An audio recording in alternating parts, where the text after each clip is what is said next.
tantas lutas, tantas dores num deserto.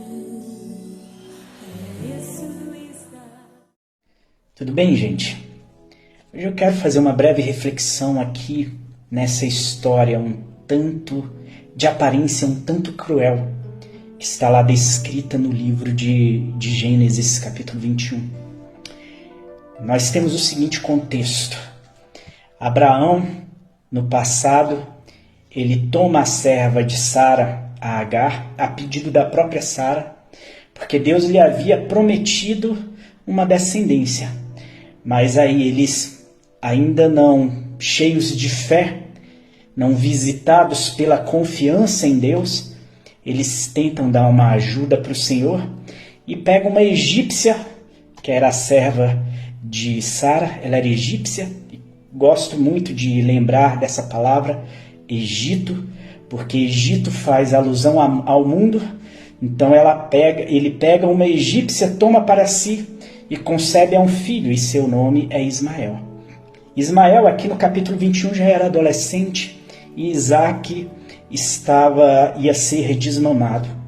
Quando Isaac é desmamado, Abraão dá um banquete, faz uma festa em face do desmame daquele menino. Imagina só, uma festa porque o menino desmamou. Isso porque provavelmente Isaac já devia ter uma idade um pouquinho mais avançada quando desmamou. E isso gerava aquela implicância, aquele bullying natural que existe entre irmãos. Ismael, que já era de uma idade adolescente, ficava ali caçoando do menino. Sara não gosta daquilo, vira para Abraão e fala para ele: pega o menino e tira ele, eu não quero que ele fique, que ele participe da herança com Isaac.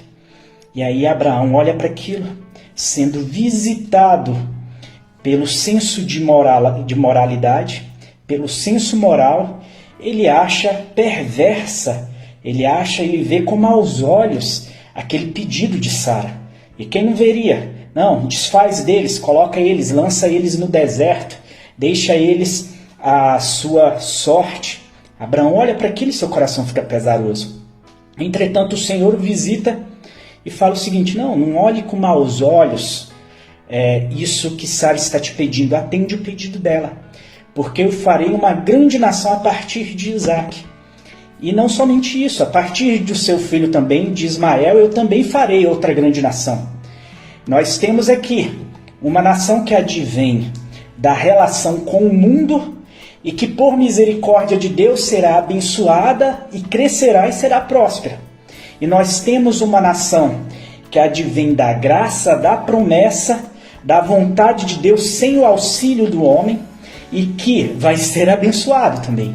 Abraão, que era um homem de fé, e ele confiava em Deus a tal ponto que seria capaz de levar o seu filho para ser imolado. Quando Deus lhe pede o seu filho, ele não titubeia. E quando ele está indo a caminho para sacrificar o seu filho, ele fala: fiquem aqui, porque nós vamos oferecer holocausto e logo nós tornaremos. Ele utiliza a palavra no plural, porque Abraão era um homem de fé. Ele sabia que Deus era poderoso, inclusive, para ressuscitar o seu filho. Então, Abraão, já sendo este homem de fé, ele, recebendo essa palavra de Deus, ele pega e sabe que Deus vai cuidar da Agar. Eu fico pensando isso. Em nós, como que isso acontece? Às vezes nós estamos diante de uma decisão difícil e nós não somos capazes de tomar essa decisão difícil porque nós não confiamos em Deus. Às vezes está óbvio para a gente que a gente tem que tomar aquela decisão, mas nós não confiamos plenamente em Deus. Imagina o coração do servo de Deus, porque Abraão era profeta, e ele recebe a voz clara de Deus: olha, não olhe com maus olhos, não faça um juízo mal da tua mulher, e atende o pedido dela, porque eu vou cuidar do teu filho, do filho da promessa, e vou cuidar também do filho do seu jeitinho, do filho daquilo que foi produzido no mundo, por causa da misericórdia dele. Abraão crê nessa palavra, pega um odre, uma vasilha, coloca água, um pão e despede Agar ali no deserto de Berseba, que outrora, a região de Berseba foi onde outrora Abraão tinha feito uma aliança.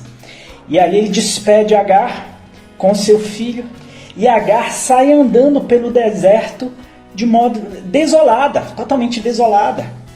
E aí de repente ela encontra uma árvore, põe o menino assentado, se afasta dele a um tiro de flecha que é uma distância um pouco mais longa, para que o menino provavelmente não perceba o olhar de desespero dela, e ao mesmo tempo para que ela não testemunhe a morte do menino naquela situação desolada.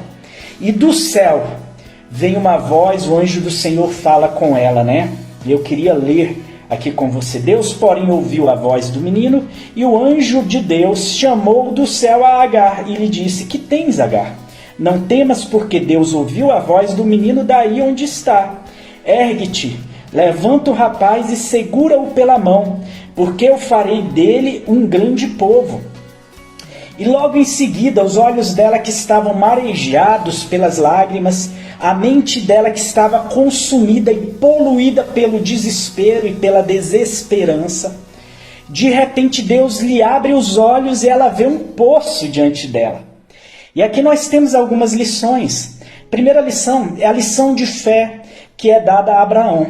Primeiro, Abraão precisa se livrar da herança que ele teve com o mundo, porque os filhos são herança do Senhor. E ele precisa se livrar dessa herança. Mas se livrar dessa herança para ele tem todo um conteúdo moral, tem toda uma lei em volta. Tem uma lei moral presente nisso. Nós estamos diante da dicotomia, a lei moral, que sopesa no coração de Abraão, e do outro lado a graça e a promessa que foi dada, o filho, a herança da promessa que está diante dele. Abraão acata a ordem de Deus, modifica a sua forma de pensar em relação à sua esposa, confiando em Deus que Deus iria prover. Como no futuro ele proveu o cordeiro, ele ia prover o sustento para Agar e para o seu filho. O filho que ele teve com a egípcia, a herança do mundo que ele teve. Deus ia prover o sustento, porque eu já disse, Deus é rico em misericórdia. E aí Abraão ele despede. Quantos de nós que não conseguimos confiar em Deus em situações assim? Às vezes, para nós conseguirmos trazer paz para a nossa vida, a gente precisa de uma decisão tão simples. Mas a gente é incapaz de sentir a dor da perda. Nós somos incapazes de sentir a dor da decisão. E decisão é corte, é cisão. Para que a gente possa de fato seguir algo que nos trará paz, para que a gente possa de fato usufruir da promessa de modo completo.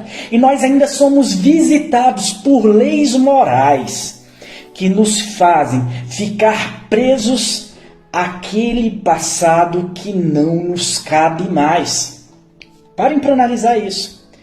Isso é o que acontece com Abraão e essa é a primeira lição. A segunda lição que nós temos aqui é a lição do desespero. O desespero de Agar em deixar o menino a uma distância, uma certa distância, a distância de um tiro de flecha. Eu não sei quanto que é um tiro de flecha, mas eu imagino que uma flecha consegue atingir habilmente uns 100 metros.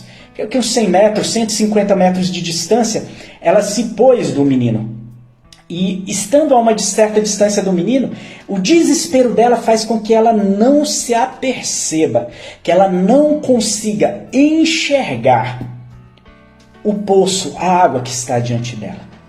Às vezes o desespero que assola a nossa alma nos impede de ver a saída, de enxergar a solução. Mas quando você descansa o teu coração, ouve a voz do Espírito Santo dentro de você, ele que vem te enxuga as lágrimas, desembaça os seus olhos, Ele desanuvia, tira as névoas da sua mente, do seu entendimento. Você passa a enxergar na sua frente a água. Você passa a enxergar vida, você passa a enxergar solução, você passa a enxergar saída para você. É isso que eu quero deixar para você. Pare, medite, espere, ouça a voz do Espírito Santo e confie sobretudo na voz do Espírito Santo. Quebre os laços, por mais que isso tenha uma voz moral, uma lei moral sobre você, mas moralismo nem sempre tem uma tradição forte, mas nem sempre moralismo, tradição, vai significar de fato vida e paz para você. Às vezes é necessário algumas quebras para que você possa seguir em paz e para que você possa usufruir a promessa de Deus de modo concreto e de modo firme e de modo completo na tua vida. Fiquem com Deus, um abraço a todos.